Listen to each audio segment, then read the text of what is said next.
반갑습니다. 우리 친구들 기초용어 특강의 수학편을 함께하고 있는 주한쌤이에요. 자, 선생님네 동네에 이번에는 음료수 가게가 엄청 크게 이렇게 오픈을 했다라는 것을 보았습니다. 그런데 선생님은 음료수보다는 약간의 생과일 주스를 좋아해요. 그래서 그 음료수 가게를 외면하고 그 옆에 있는 카페에 가서 생과일 주스를 주문을 했습니다. 그래서 한 잔 쫙 들이켰어요. 그랬는데 그 맛이 그 전날보다 약간 였다라는 생각을 했습니다. 아, 이거 조금 더 맛이 진하면 좋을 텐데 100% 프리미엄 주스를 원했는데 말이야 라는 생각을 선생님이 했는데요. 자, 여러분 이렇게 오렌지 주스, 파인애플 주스, 그리고 자몽 주스가 여러분들 앞에 있을 때 주스를 딱 선택을 하잖아요. 선택한 주스를 딱 한번 들이켰을 때 맛이 진하고 맛있으면 기분이가 좋아지죠. 자, 선생님이 왜 이런 이야기를 하느냐? 오늘은 농도라고 하는 이야기를 처음 이제 시작으로 한번 용어들을 정리해 볼까 하거든요. 사실 우리가 교재에서 만나는 농도는 뭐 소금물의 농도 또는 설탕물의 농도 이 정도에서 끝납니다. 그런데 그 농도라고 하는 것이 소금물하고 설탕물에만 있는 것은 아니에요. 지금 이야기한 이런 주스에서도 여러분들이 이 맛이 되게 진한데 옅은데 조금 더 원액을 넣어야 되지 않겠어? 라는 이야기까지 이제 여러분들이 하면서 실생활에서 농도라고 하는 것을 굉장히 많이 만나고 있다라는 이야기를 하면서 바로 오늘 용어 정리를 시작을 해볼까 합니다. 자, 농도라고 하는 것은요, 맛의 진하기를 뜻합니다. 그래서 이제 과학에서도 어떤 용액에 대해서 뭐 설명을 할 때 뭐 묽다, 뭐 진하다 이런 이야기로도 여러분들 많이 만나게 되는데요. 자, 그렇다면 수학에서 만날 수 있는 소금물의 농도 이런 내용들도 우리가 알고 문제를 푼다면 훨씬 더 쉬워지겠죠. 자, 그렇다면 농도가 한자로는 어떻게 사용이 되는지 한번 보도록 하겠습니다. 자, 짙을 농, 법도 도. 그래서 농도는 한자로 이렇게 쓸 수가 있고 풀이를 해보면 용액 따위의 진함과 묽음의 정도라고 이렇게 풀이를 할 수 있다라고 합니다. 그렇다면 우리가 문제집에서 지긋지긋하게 많이 만나는 소금물의 농도. 자, 이것을 수학적으로는 어떻게 용어를 정리할 수 있을까요? 자, 소금물의 농도를 우리는 이렇게 정리할 수 있습니다.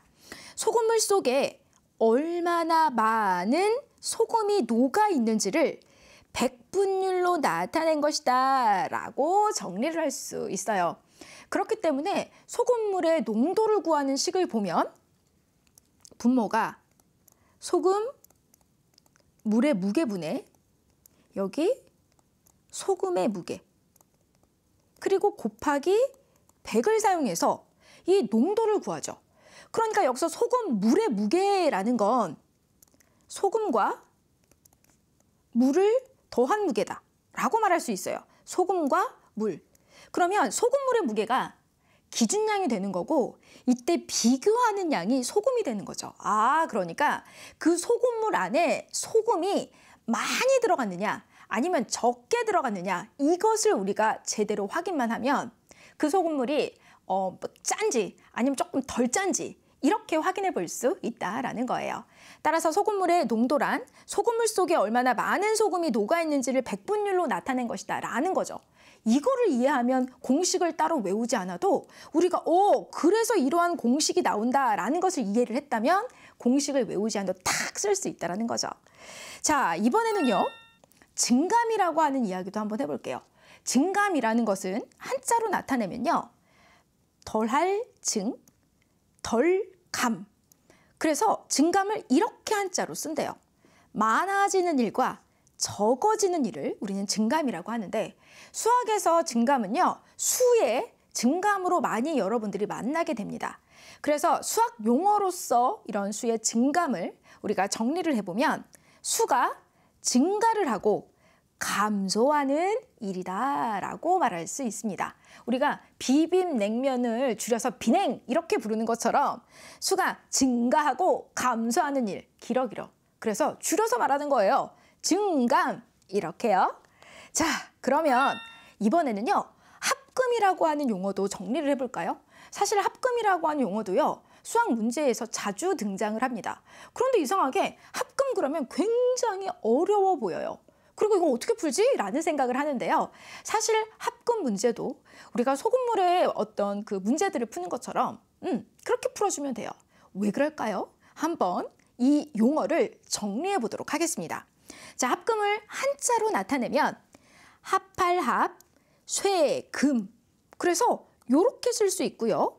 이 한자를 풀이를 해보면 질이 다른 둘 이상의 금속 또는 비금속을 섞어 녹여 새로운 성질의 금속으로 만드는 것이다 라고 할 수 있습니다. 그래서 뭐 이렇게 금속을 만드는 것 또는 뭐 그 금속이라고 이렇게 나타냈는데 우리가 이제 수학에서 만나는 그래서 합금 문제를 보면 뭐 구리와 아연 이런 식으로 용어 자체가 한두 개가 나오는 것이 아니라 이렇게 섞일 수 있는 그런 금속들의 이름들이 나오게 됩니다. 그래서 수학 용어로서 정리를 해보면 두 가지 이상의 금속을 녹여서 첨가한 물질의 총칭이다라고 정리할 수 있습니다. 그렇다면 이제 여러분들은 이 합금 문제를 만났을 때 어렵다라고 생각하지 말고 어떤 그 금속을 녹여갖고 얘를 만들었는지를 좀 확인해 보고 같은 이름으로 불리워지는 그 금속끼리 짝을 지어서 여러분들이 식을 세우면 되겠다라고 방향 잡으면 되겠죠? 자, 그러면 오늘 배운 용어들을 만날 수 있는 용어 확인 문제를 한번 보도록 하겠습니다. 자, A는 구리를 30%, 아연을 40% 포함한 합금이고 또 B는 구리를 40% 그리고 아연을 10%를 포함한 합금이다. 이 두 종류의 합금을 녹여서 구리를 200g, 아연을 120g 포함하는 합금을 만들려고 할 때 필요한 합금 A의 양을 구하여라 라고 했습니다. 응? 합금의 양을 구하라고? 나 오늘 합금 배웠어. 그리고 합금 문제는 같은 종류끼리 이렇게 짝을 지어서 문제를 푼다라고 선생님이 아까도 팁을 주었으니 그것을 기억하면서 한번 식을 세워보도록 하겠습니다. 자, 이러한 문제는요. 이렇게 표를 만들었을 때 실수를 가장 줄일 수 있어요. 자, 선생님의 강의를 보는 친구들은 선생님이 항상 이렇게 표를 그리는 것을 볼 수 있는데요. 같은 금속끼리 짝을 지을 때 실수를 가장 줄일 수 있습니다. 자, 그렇다면 이렇게 표를 구리와 아연 그리고 A와 B로 이렇게 나타내고요. 필요한 A 금속의 양을 Xg 또 B의 금속의 양을 이렇게 Yg이다 라고 이렇게 선생님이 나타냈습니다. 어차피 A하고 B가 각각의 구리와 아연을 포함하고 있는 합금이다 라고 했을 때 그 합금들의 전체 양을 각각 X, Y라고 잡은 거예요. 그런 다음에 포함하고 있는 그 백분율에 해당하는 그 값들을 써주었습니다. 그렇다면 여러분 여기에서요. 우리는 바로 이 합금을 녹여서 구리를 200g 그리고 아연을 120g 포함하는 합금을 만들려고 한다라고 했으니 이 구리 라인 아래에다가 200g을 써놓고 또 여기 아연 라인 아래에 120g을 딱딱 써놓는 거죠. 그렇다면 식을 이렇게 세울 수 있어요. 우선은 제일 먼저 여기 30%다라고 했는데 이것을 자 100분의 30인데 이것은 전체 X 중에서 차지하고 있는 양이다. 라고 나타낼 수 있고 자 그런 다음 더하기 이제 이 40%는 전체 Y 중에서의 40%를 나타낸다라고 할 수 있기 때문에 100분의 40 곱하기 Y로 나타낼 수 있어요. 그래서 200g을 만들면 돼요. 이렇게 식 하나가 만들어집니다. 또 마찬가지로 이 줄을 보면 전체가 X예요. 그 중에 40%니까 100분의 40 곱하기 X 더하기 마찬가지로 전체가 Y인데 10%가 필요해? 그렇다면 10%가 들어있어. 그러면 100분의 10 곱하기 Y로 나타낼 수 있고 자 이것은 120g을 이렇게 만들면 된다. 그래서 이렇게 두 개의 식을 우린 쓸 수가 있고요. 연립방정식을 이용해서 이 문제를 풀어낼 수 있습니다. 자 그러면 이 식들을 간단히 해서 식으로 한번 써볼게요. 먼저 선생님은요. 위의 식에다가 곱하기 100을 먼저 할 겁니다. 그러면 여기에 0이 두 개가 늘고요. 그런 다음에 이번에는 10으로 나눌 거예요. 이렇게요. 자, 그럼 위의 식에서는 3x 플러스 4y는 바로 2000이라고 하는 식이 만들어지고요. 요 아래 식에서도 같은 방법으로 양변에 100을 곱해서 나타내고 그런 다음에 10으로 또 이렇게 나누어 주었어요. 그랬더니 위의 식에서 4x 플러스 y는 1200이라고 하는 식이 만들어졌습니다. 자, 연립방정식이 되었어요. 그런데 우리는 필요한 합금 A의 양을 구할 거니까 X의 값만 구해주면 됩니다. 그러면 Y를 소거하면 되겠죠. 그래서 요 아래식에다가, 자, 이것을 기역식, 이것을 니은식이라고 하면 요 아래식에다가 4를 곱해주도록 하겠습니다. 자, 원래의 식은 그대로 써주고, 자, 3x 플러스 4y는 2000.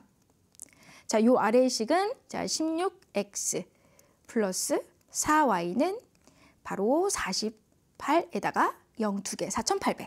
그래서 이 두 식을 빼는 거죠. 그러면 자, 이렇게 돼요. y가 소거가 됩니다. 그렇다면 여기 식에서요.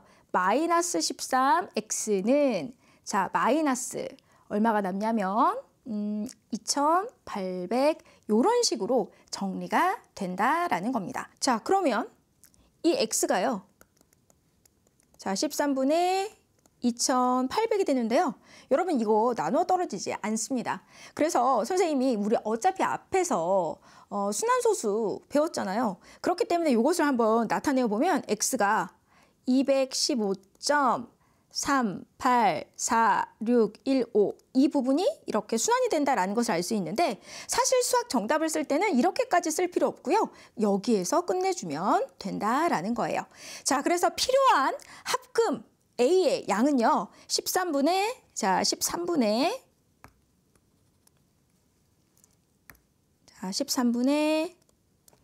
2800g이다라는 것을 이렇게 구할 수 있습니다. 오늘 배운 이 용어를 한 번 더 정리해 보도록 하겠습니다. 자, 소금물 속에 얼마나 많은 소금이 녹아 있는지를 백분율로 나타낸 것이라고 했습니다. 그렇다면 이것은 소금물의 농도를 뜻한다. 자, 수가 증가하고 감소하는 일은 증감. 자, 그리고 2가지 이상의 금속을 녹여 첨가한 물질의 총칭은 합금. 이라고 정리할 수 있습니다. 자, 이렇게 해서 오늘도 3가지의 용어를 정리해 보았습니다. 다음 시간에 만나요.